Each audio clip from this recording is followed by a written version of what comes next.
ce matin, j'aimerais que on puisse laisser l'Esprit du Seigneur remplir nos cœurs. Et je ne sais pas ce qu'il y a dans vos cœurs, je ne sais pas ce qu'il y a dans vos vies. Personnellement, je suis fatigué, je ne suis pas au summum de ma force, je ne suis pas bien, je suis un peu patraque, j'ai mal à la gorge. Et je ne suis pas bien. Sincèrement, je ne suis pas, comment je vais dire, au top pour vous apporter la parole du Seigneur. Mais la parole du Seigneur, c'est une parole puissante, c'est une parole efficace. Et je vais donner tout ce que je suis et tout ce que j'ai pour vous apporter la parole du Seigneur ce matin. Et je voudrais que chacun de nous, on puisse faire la même chose. Vous savez,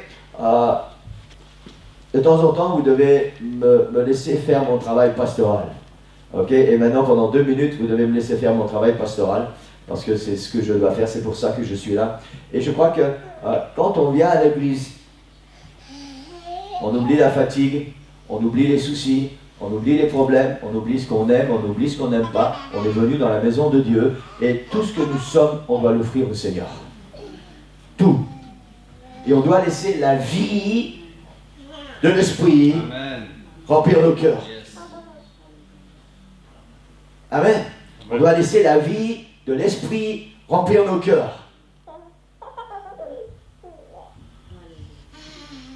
Un pasteur a dit ceci, il a lu les prophéties de l'Ancien Testament, c'est normal, c'est un pasteur, hein, il a étudié les prophéties de l'Ancien Testament, il a laissé le Seigneur parler à son cœur, et il s'est arrêté sur un passage où il y avait ce peuple d'Israël qui était un peuple éternellement rebelle, qui était un peuple qui faisait toujours des choses de n'importe comment, et à un moment où ces gens viennent au temple tout le temps, ils viennent au temple et le Seigneur dit, ils m'apportent des choses qui sont souillées.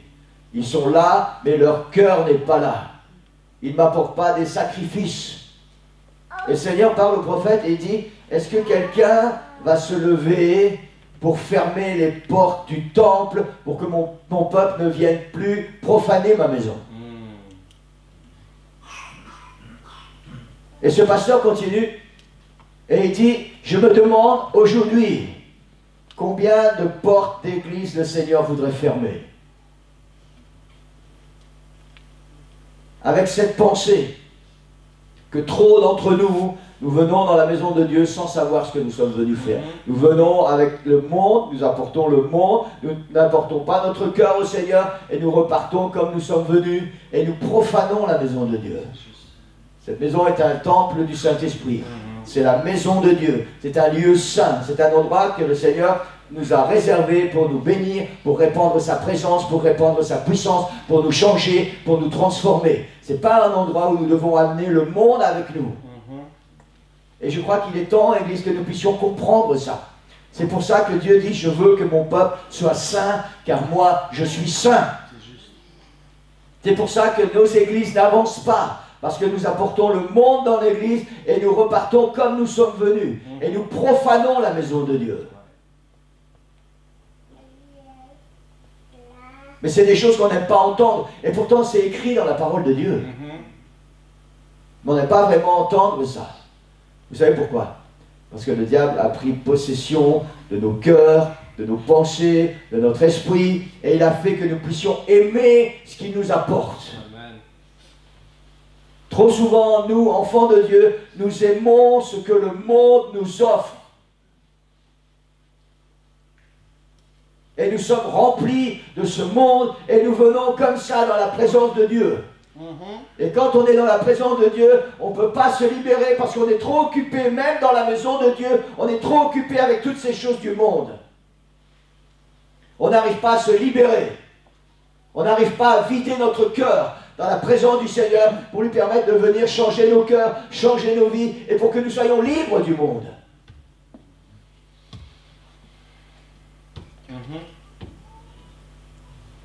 Soyons honnêtes. Soyons honnêtes. Amen. Amen. Ne nous prenons pas pour des saints. Ça ne sert à rien. Vous savez, quand je me regarde dans le miroir, je ne vois pas d'auréole au-dessus de ma tête. Et je suis désolé pour vous, mais quand je vous regarde là maintenant, je ne vois pas d'auréole non plus. Nous sommes tous pareils. Nous ne sommes pas des saints. Soyons honnêtes. Soyons honnêtes. Reconnaissons cette influence du monde dans nos vies. Et reconnaissons qu'à cause de cette influence, nous ne sommes pas ce que Dieu veut que nous soyons. À cause de cette influence, nous sommes loin d'être ce que Dieu veut que nous soyons. Stop playing church. Il faut arrêter de jouer à l'église. Amen. Il faut arrêter de jouer à être chrétien.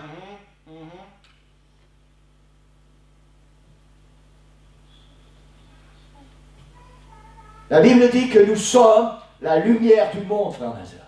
La lumière du monde. Et Jésus dit, on ne prend pas la lumière pour la cacher. Si ta lumière est ténèbre, où est ta lumière? Nous vivons une époque où le monde fonctionne à l'envers.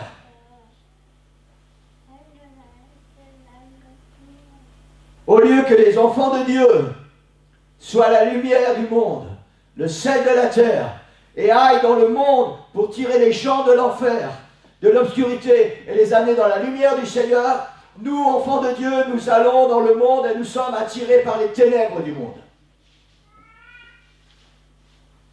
Encore une fois, soyons honnêtes. Si nous n'étions pas attirés par le monde, il y a tellement de choses dans nos vies qui seraient différentes. Tellement de choses, Église. Amen. Le Seigneur revient bientôt. Le Seigneur revient bientôt. Et vous savez quoi? Je remercie le Seigneur. Parce qu'il y a encore, et il y en a beaucoup plus qu'on ne pense, des serviteurs de Dieu, des pasteurs, des prédicateurs qui osent se lever et vous dire ce que je suis en train de vous dire ce matin. Et tant pis si ça ne plaît pas, mais c'est la parole de Dieu et c'est le seul moyen d'entrer dans le royaume des cieux.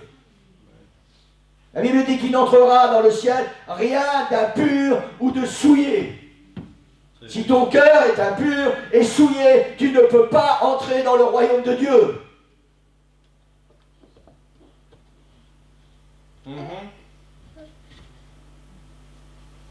Vous savez, le roi Samuel, je ne parle pas de la parole du Seigneur ce matin, je ne sais pas ce que je vais prêcher. Le prophète Samuel a été profondément attristé quand le peuple d'Israël est venu le voir, tous les anciens, et lui ont dit, nous voulons un roi.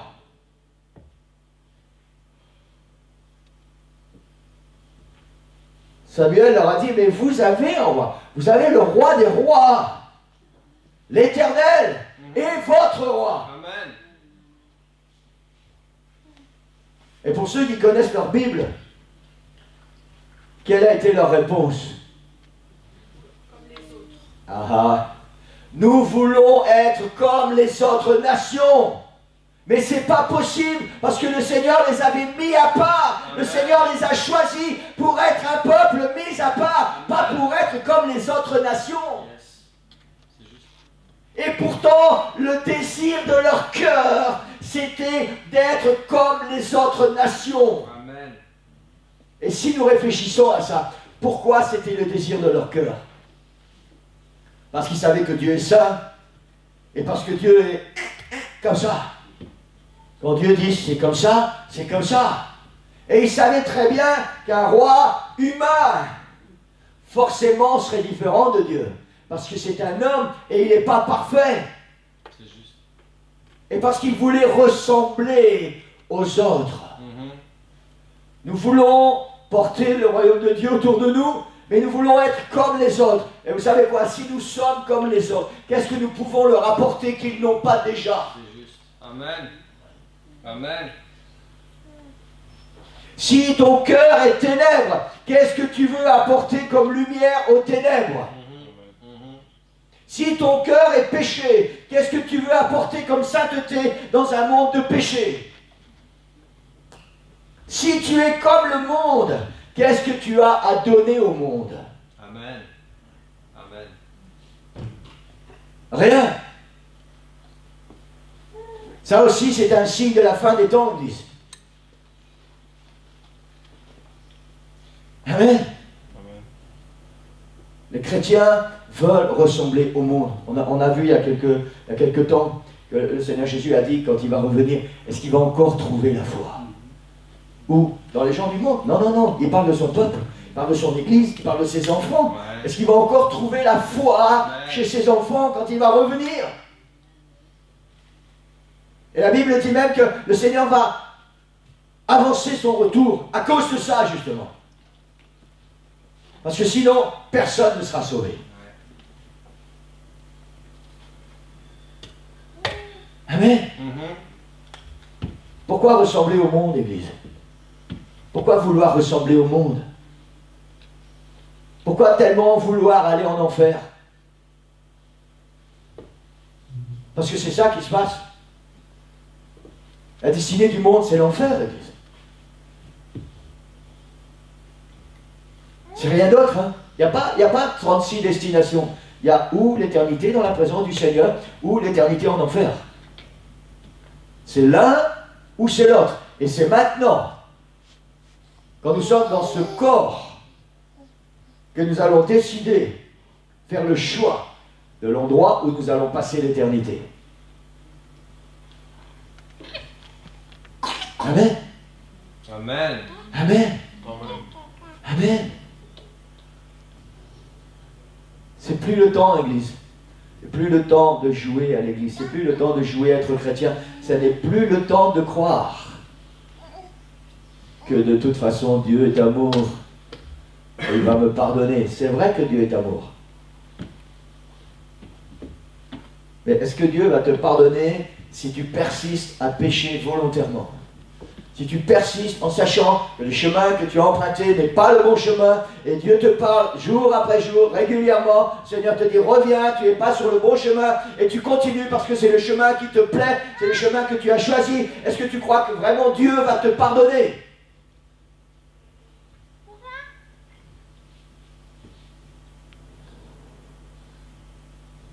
Je ne crois pas, Église.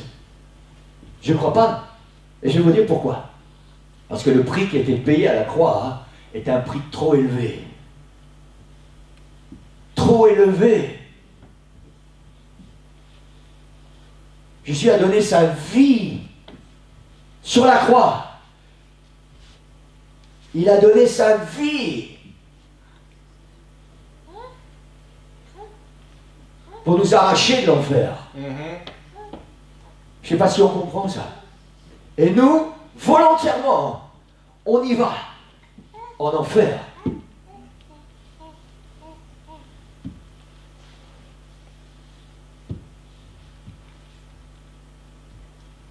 Le Seigneur nous parle ce matin, Église. Ce n'était pas prémédité. Vous savez, tous les matins, les dimanches matins, quand je suis là, ici tout seul et que je prie, je demande vraiment au Seigneur qu'il nous parle. Et le Seigneur nous parle, il est en train de me parler là maintenant. Le Seigneur nous parle à chacun, Église. Maintenant, on fait ce qu'on veut. Hein. Vous savez, c'est comme Josué, avant d'entrer dans le pays promis, il a dit au peuple d'Israël, vous devez choisir qui vous voulez servir. Mais moi et ma maison, nous servirons l'Éternel. Amen. Amen. Et ce matin, c'est la même chose pour chacun de nous. Nous devons choisir qui nous voulons servir. Moi et ma maison, nous servirons l'Éternel. Maintenant, vous, c'est à vous de faire votre choix. Et j'espère que chacun va faire le bon choix.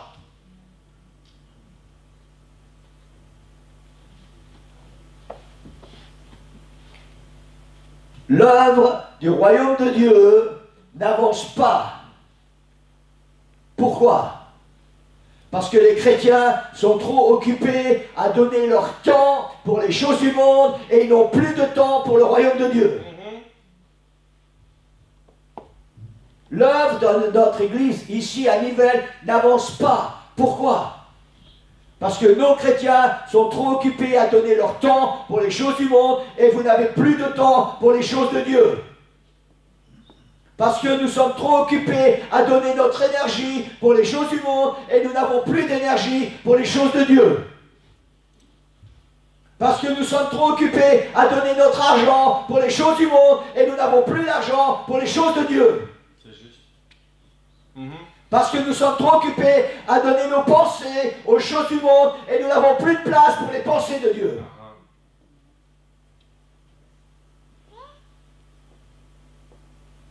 Et quand le Seigneur vient et que le Seigneur nous parle, nous savons très bien que c'est la voix de Dieu. Nous savons très bien ce que le Seigneur attend de nous. Mais nous sommes tellement pressés d'étouffer cette voix parce qu'elle ne nous plaît pas.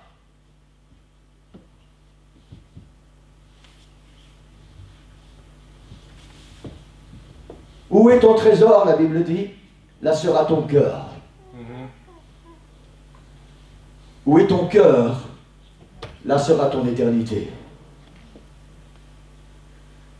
Amen. Amen. Amen. Amen. Nous sommes trop occupés, Église. Trop occupés à être ce que nous avons envie d'être. Trop occupés à vouloir ressembler aux autres. Et pas assez occupés à ressembler à ce que Dieu veut que nous soyons. Amen. C'est quand la dernière fois, Église, je ne veux pas ce matin mettre des hommes sur des piédestals, parce qu'on doit donner seulement la gloire à Dieu. Mais il y a des hommes et des femmes qui méritent qu'on leur donne la gloire. Parce que ce sont des hommes et des femmes qui ont donné toute leur vie, tout ce qu'ils ont. Ils ont tout donné pour la gloire du Seigneur. Et ce sont des hommes et des femmes qui ont un ministère puissant. C'est quand la dernière fois que tu as envie de ressembler à un tel homme ou à une telle femme? Seigneur, j'aimerais tellement dans ma vie qu'il y ait un ministère puissant, un ministère tellement puissant qui va arracher les âmes de l'enfer. C'est quand la dernière fois que tu as envie de ressembler à un grand homme de Dieu, à une grande femme de Dieu?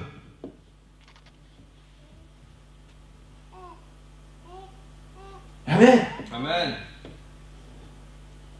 Mais on a tellement souvent envie de ressembler aux gens qui nous entourent. Les choses du monde. Toutes ces choses vont rester, l'Église. Elles vont rester. Le Seigneur va venir, il va emmener son Église. Après, il va se passer tout ce qui va se passer. Ensuite, il y aura la bataille d'Armageddon. Ensuite, l'armée du Seigneur va être victorieuse. Et tous ces gens vont partir en enfer. Les démons et Satan vont être mis en enfer. Et la terre va disparaître.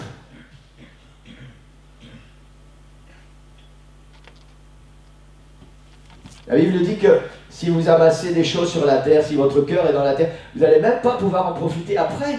Parce que vous serez en enfer et la terre va être détruite.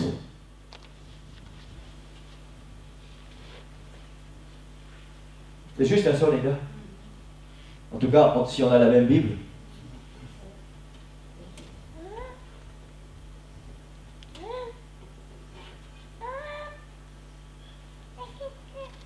Hier, on avait la réunion à Alost. Et peut-être c'est bien ce qui se passe ce matin, je ne sais pas, parce que Pasteur Tsula a prêché exactement le message que j'avais préparé hier après-midi. Exactement le même message. Et il a encouragé l'Église, il a encouragé les chrétiens, il a encouragé les pasteurs. Il nous a tous encouragés à aller de l'avant. Parce que le Seigneur a fait des promesses, et parce que le Seigneur va accomplir ses promesses, parce que le Seigneur revient bientôt.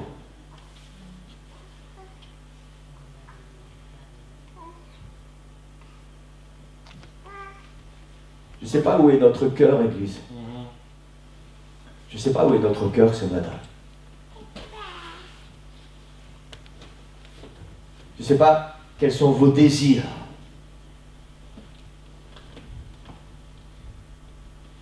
Je sais que je passe pour être un pasteur un peu fanatique. Je sais. Vous savez, même mes proches, les gens de mon sang, me le disent. Un jour, quelqu'un est venu ici, à l'église, connaît bien quelqu'un de ma famille. Et cette personne, quand elle a vu cette personne de ma famille, parce que je ne veux pas citer des noms, elle lui a dit, non, ton frère, hein, Et cette personne de ma famille a dit, oui, mon frère, il est très...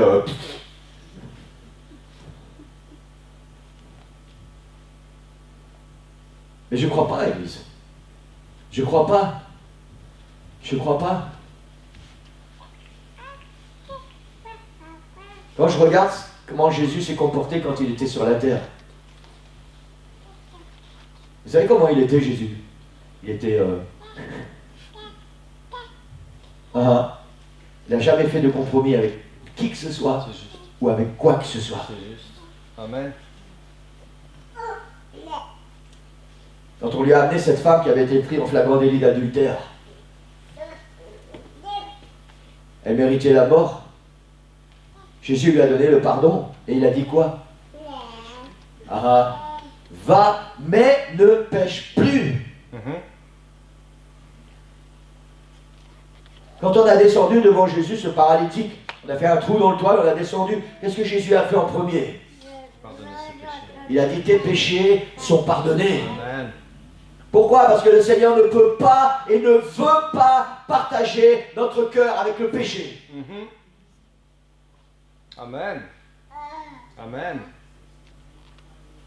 Nous ne pouvons pas être un enfant de Dieu et partager notre cœur avec quelqu'un d'autre.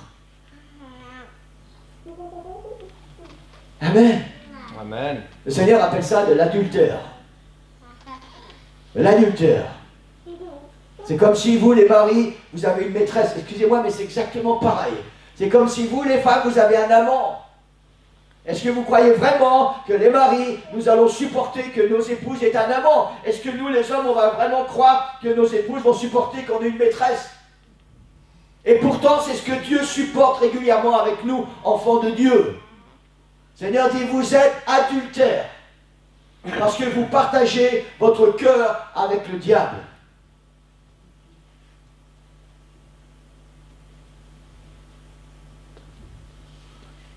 On n'aime pas entendre ça, hein, Église. Moi, j'aime pas trop entendre ça non plus. Et pourtant, c'est la parole de Dieu.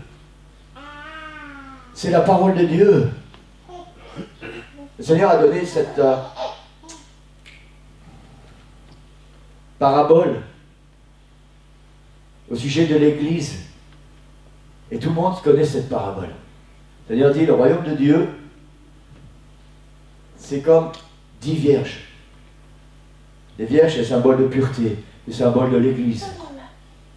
5 folles, 5 sages. Ces filles représentent l'Église. 5 folles, 5 sages. Mais Seigneur, si on est tes enfants, Seigneur, pourquoi tu nous insultes là? Les fous! Jésus a dit, le royaume de Dieu est semblable à ces 10 vierges. 5 sont folles, 5 sont sages. Et la parabole continue. L'époux tarde à venir et elles s'endorment toutes. Elles s'assoupissent. Même les sages, elles s'assoupissent. Et d'un seul coup, il y a du bruit. L'époux arrive. Alors tout le monde se réveille. Les folles, comme les sages. Il y a un sursaut là, quelque chose qui se passe. Et Jésus enseigne dans la parabole que les sages, puisqu'elles étaient sages, elles avaient fait des réserves pour que leur lampe continue de brûler. Amen.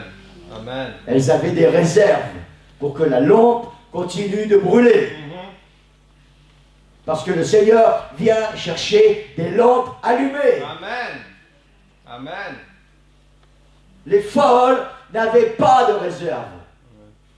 Les chrétiens fous n'avaient pas de réserve.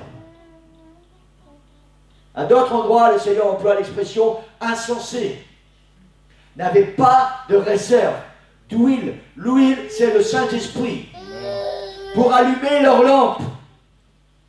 Et ces vierges folles ont cru qu'elles pourraient avoir le temps d'aller quelque part dans une église, se mettre à genoux et y implorer, Seigneur, remplis mon cœur d'huile de ton esprit. Et Jésus dit, c'est Jésus qui parle, l'église. Hein. C'est pas un prophète ou n'importe qui. On pourrait dire, bah, le prophète, il avait une pensée dans sa tête et il a amené quelque chose. Non, non, c'est Jésus qui parle. Dieu manifesté en chair. Pendant ce temps, l'époux est arrivé. Et celle qui était prête, celle qui avait de l'huile, Celles dans le cœur, il y avait la puissance du Saint-Esprit. Elles sont entrées dans les noces de l'agneau et les portes furent fermées.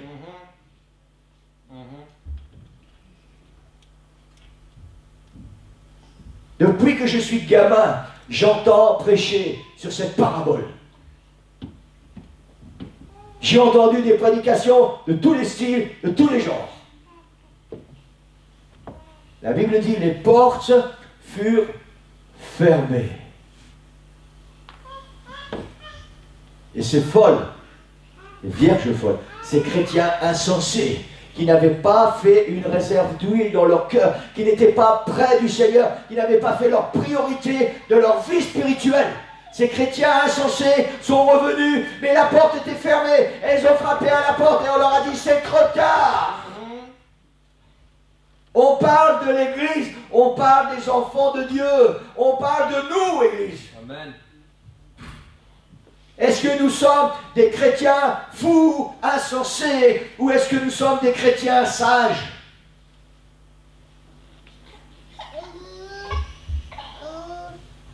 La différence est dans ce qu'il y a pour faire brûler la lampe. Amen. Amen. Si l'huile de la lampe, c'est l'huile du Saint-Esprit, alors quand le Seigneur vient, nous allons partir avec le Seigneur. Mais s'il n'y a pas l'huile du Saint-Esprit, alors il y a un vide spirituel, et forcément c'est le monde qui va remplir ça. C'est juste. Tellement de chrétiens pensent que, ouais, je sais bien, je ne suis pas vraiment comme Dieu voudrait que je sois. Vous savez, qu'on le veuille ou pas, notre conscience nous accuse, hein, parce que Dieu nous a donné une conscience. Et quand nous faisons les choses qu'on sait très bien que Dieu ne veut pas, notre conscience nous accuse.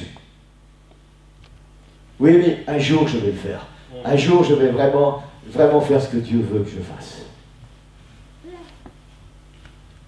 Mais entre-temps, peut-être qu'on va entendre une voix. Il va dire, voici l'époux. Amen. Et tu n'auras plus le temps de dire, attends Seigneur, attends, je dois mettre ma vie en ordre avec toi Seigneur. Je dois mettre ma vie en règle. Attends Seigneur, je dois changer tellement de choses dans ma vie. On n'aura plus le temps. La Bible dit, elles sont parties pour essayer d'arranger ça. Mais pendant ce temps-là, l'époux est arrivé. Celles qui étaient prêtes sont entrées dans la salle des noces et les portes furent fermées. Amen.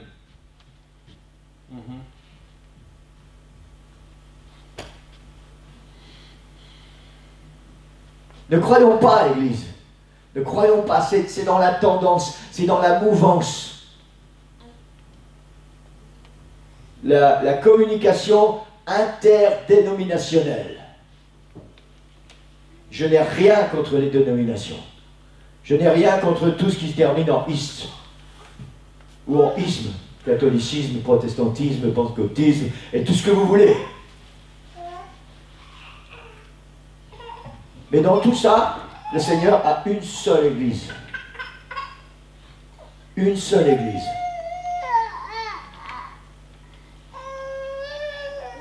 Et dans toutes ces dénominations qui prétendent toutes posséder le salut, quelques-uns appartiennent au Seigneur.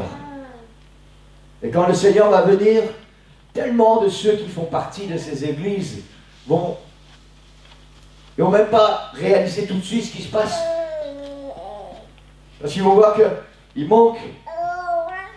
Et le Seigneur est revenu et moi je suis là. Ça aussi c'est un piège du diable, l'Église. De nous faire croire qu'on est bien comme on est. On n'est pas bien comme on est, l'Église. On n'est jamais assez bien pour le Seigneur. Si vous me permettez d'employer cette expression. Maintenant, le Seigneur nous a sauvés par grâce. Mais on doit toujours faire des efforts pour être de mieux en mieux. L'apôtre Paul dit à Timothée, il dit, je souhaite que tu prospères à tous égards, comme prospère aussi l'état de ton âme. Ça veut dire que chaque jour, tu dois monter un petit peu plus haut, un petit peu plus près du Seigneur. On ne doit jamais être satisfait de ce que nous sommes, jamais être satisfait de ce que nous avons reçu.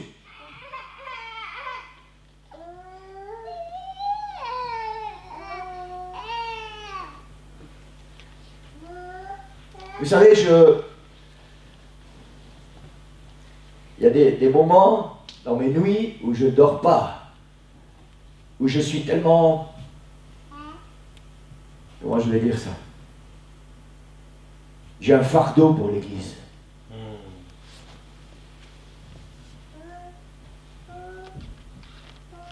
Parce que je sais que si le Seigneur revient maintenant, plusieurs d'entre nous, on va rester là. Plusieurs vont rester. J'ai un fardeau. Seigneur, est-ce que c'est ma faute? Est-ce que je ne suis pas un bon pasteur? Est-ce que je ne prêche pas ta parole comme il faut? Est-ce que je ne fais pas le travail que je dois faire? Je ne crois pas, Église. Je ne crois pas. Parce que même Jésus, quand il parlait sur la terre, quand il a dit, si vous ne mangez pas mon sang, si vous ne buvez pas ma chair, ça veut dire, si je ne vis pas pleinement à l'intérieur de vous, vous ne pouvez pas être mes enfants. Alors la Bible dit que beaucoup se sont enfuis. Jésus lui-même, quand il enseignait la foule, les gens l'ont quitté. Alors je ne veux pas avoir sur mon cœur ce sentiment de culpabilité, mais je veux faire mon travail, Église. Je veux faire mon travail, je ne veux pas vous dire ce matin, continue d'être que ce que tu es, continue, c'est rien, le Seigneur c'est un Dieu d'amour, le Seigneur va te bénir. Alors je serai un menteur, et je ne serai pas digne d'être appelé du Seigneur. Le Seigneur a des plans pour notre vie. Il a des plans pour ta vie. Il a des plans pour ta famille. Il a des plans pour sauver tous ceux qui t'entourent.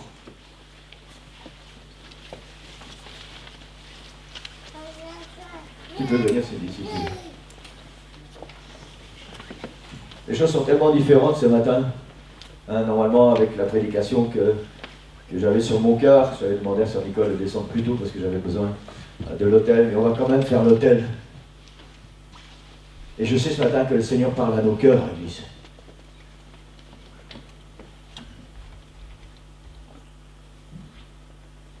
Je ne voudrais pas, je n'oserais jamais faire ça. Ce livre, c'est la parole de Dieu, mais vous savez, en réalité, ça n'est que du papier. C'est ce qui est écrit qui est la parole de Dieu. Ça n'est que du papier. Mais en même temps, ce livre est saint. Et même si ça n'est que du papier, j'ai un profond respect pour ce papier. Parce que sur ce papier est écrit la parole de Dieu. Et je vais aller au bout de ma pensée. Tellement souvent, on lit cette parole de Dieu. Et ce qu'on y lit, on n'aime pas. Alors on pourrait déchirer la page. On la jette, parce que ça, j'aime pas. Et puis on continue notre lecture et on trouve autre chose. Ouais, mais ça, non. Et on déchire la page. Vous savez quoi? Au final, il va vous rester la couverture.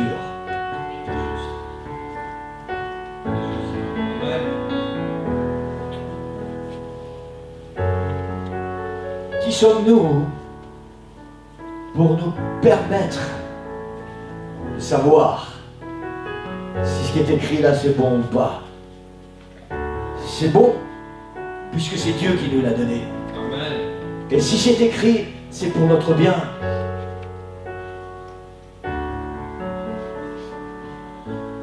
Et si tu n'aimes pas, alors tu vas vite te mettre à genoux et dire, Seigneur, j'ai un problème, j'aime pas ta parole, mais c'est ta parole, Seigneur. Seigneur, il faut que tu résolves mon problème. Ça ne va pas aller dans l'autre sens, vous savez. Le Seigneur ne va pas changer sa parole parce qu'elle ne nous plaît pas. Sa parole, c'est la parole qui va nous conduire à l'éternité. Qui va nous conduire à passer l'éternité dans sa présence. C'est pour ça qu'elle est là. Et il ne va rien enlever. La Bible dit, il n'y a même pas un point sur un i, ni une barre sur un t que le Seigneur va enlever à sa parole. Même pas un point sur un i.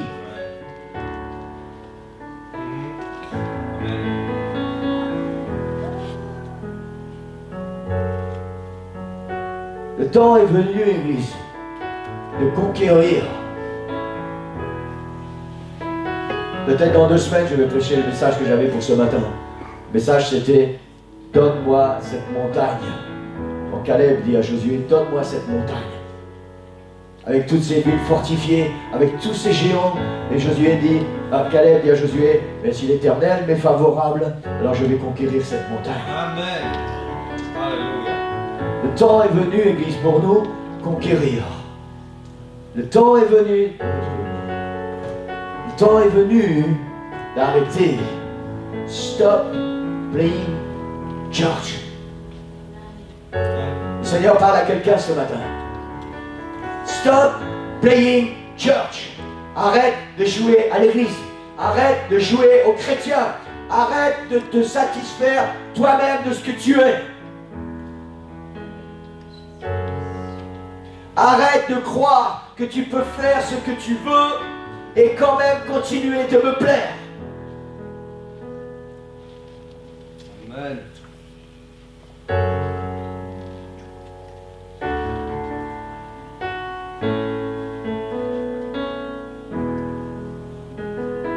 Ne croyons pas, Église, ne croyons pas que c'est pas possible. C'est possible. C'est possible. Parce que la Bible dit, celui qui est en moi est plus grand que celui qui est dans le monde. Amen. Alors si ton cœur est tellement attiré par le monde, s'il y a tellement des choses qui sont grandes à l'intérieur de ton cœur pour le monde, la Bible dit, celui qui est en toi est plus grand que celui qui est dans le monde. Et si ton désir sincère au plus profond de ton cœur, c'est vraiment de faire la volonté de Dieu, alors le Seigneur te donne la force, il te donne le pouvoir, et il te donne l'autorité de devenir celui ou celle qu'il veut que tu sois.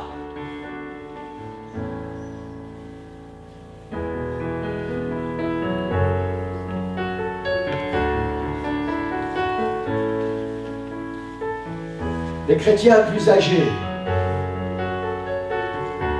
permettez-moi de vous interpeller ce matin. Depuis combien de temps vous marchez avec Dieu? 10 ans? 15 ans? 20 ans? Plus? 30 ans? Est-ce que vous croyez vraiment? Est-ce que vous êtes sûr que ce que vous êtes est un témoignage pour ceux qui sont plus jeunes? Est-ce que vous pensez vraiment au fond de votre cœur que vous êtes un exemple pour ceux qui sont plus jeunes? Non seulement en âge, mais aussi dans la foi. Je ne juge personne ce matin, je critique personne, je demande juste qu'on puisse faire une introspection à l'intérieur. Est-ce que Dieu nous parle maintenant? Est-ce que ce que je suis est un témoignage et un exemple pour ceux qui sont plus jeunes? La Bible enseigne ça. Ceux qui sont plus âgés doivent être des exemples. Au travers de tout ce qu'ils sont et de tout ce qu'ils font. Est-ce que c'est ce que je suis? Ou est-ce que mon comportement, ma façon d'être, ma façon de vivre incite ceux qui sont plus jeunes dans la foi ou ceux qui sont plus jeunes en âge à aller voir dehors ce qui se passe? Est-ce que je peux me permettre de faire n'importe quoi au risque que cela va permettre à certaines personnes de partir dans une vie de débauche ou d'insouciance?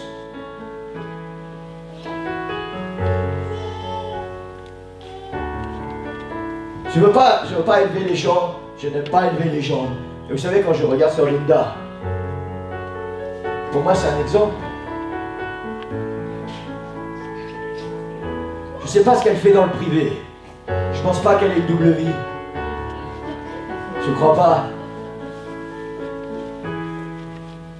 Mais en tout cas, à chaque fois que je la vois, à chaque fois que je l'ai au téléphone, ou quand on est ensemble, tout ce qu'elle fait, tout ce qu'elle dit, m'encourage, m'exhorte, et elle est pour moi un exemple. Et c'est ce que le Seigneur attend d'elle. Qu'elle soit un exemple pour ceux qui sont plus jeunes. Est-ce que c'est la même chose avec moi, Église? Est-ce que c'est la même chose avec nous? Est-ce que nous sommes un exemple pour ceux qui nous entourent, pour ceux qui nous regardent? Est-ce que nous sommes un exemple dans la vie spirituelle? Ou est-ce que nous sommes un exemple pour quelqu'un qui vit dans le monde? Est-ce que nous sommes un exemple de quelqu'un qui marche avec Dieu, qui croit dans les promesses du Seigneur, qui met en pratique la parole de Dieu? Ou est-ce que nous sommes un exemple de quelqu'un qui n'en a rien à faire de ce que la Bible dit et qui fait ce qu'il a envie?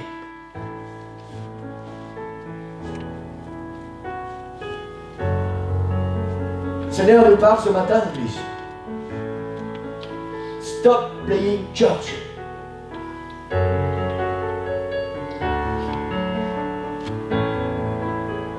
Il y a un peuple nombreux qui appartient à Dieu dans cette ville. Et le Seigneur nous a placés ici pour aller trouver ces gens et pour les amener dans la présence de Dieu. On a un travail à faire, Église. Et on ne peut pas être comme eux si on veut les amener dans la présence de Dieu, parce qu'on n'a rien à leur offrir.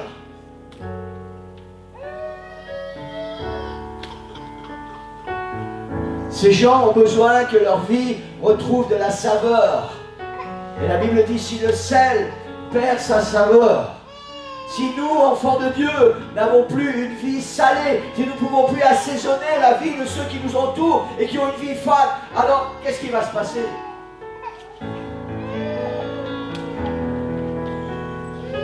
Je voudrais qu'on puisse tous se lever, Église.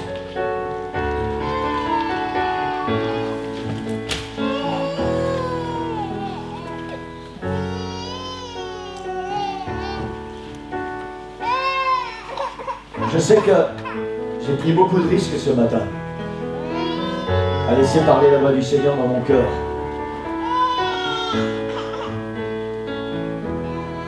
Depuis 20 ans qu'on a ouvert cette église, beaucoup sont venus, beaucoup ont traversé et beaucoup sont partis parce qu'ils n'aimaient pas la parole du Seigneur, le genre de parole qu'on a entendu ce matin. Et je sais que j'ai pris des risques. Et je ne pourrais plus me regarder dans la glace, dans le miroir, si je ne partageais pas la parole du Seigneur. Amen. Je ne pourrais plus me regarder dans le miroir si je vous disais, t'inquiète, Dieu est un Dieu d'amour, vis comme tu vis, t'inquiète pas, le Seigneur va t'aider, et puis il sera toujours temps pour toi de revenir dans la présence du Seigneur. Alors je serai un menteur. Et certainement que si le Seigneur vient, alors je ne vais pas partir non plus avec vous. Et on va se retrouver ensemble en enfer.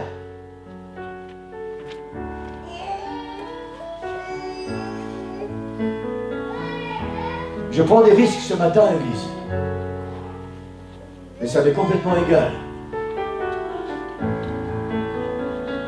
Le Seigneur connaît ceux qui lui appartiennent.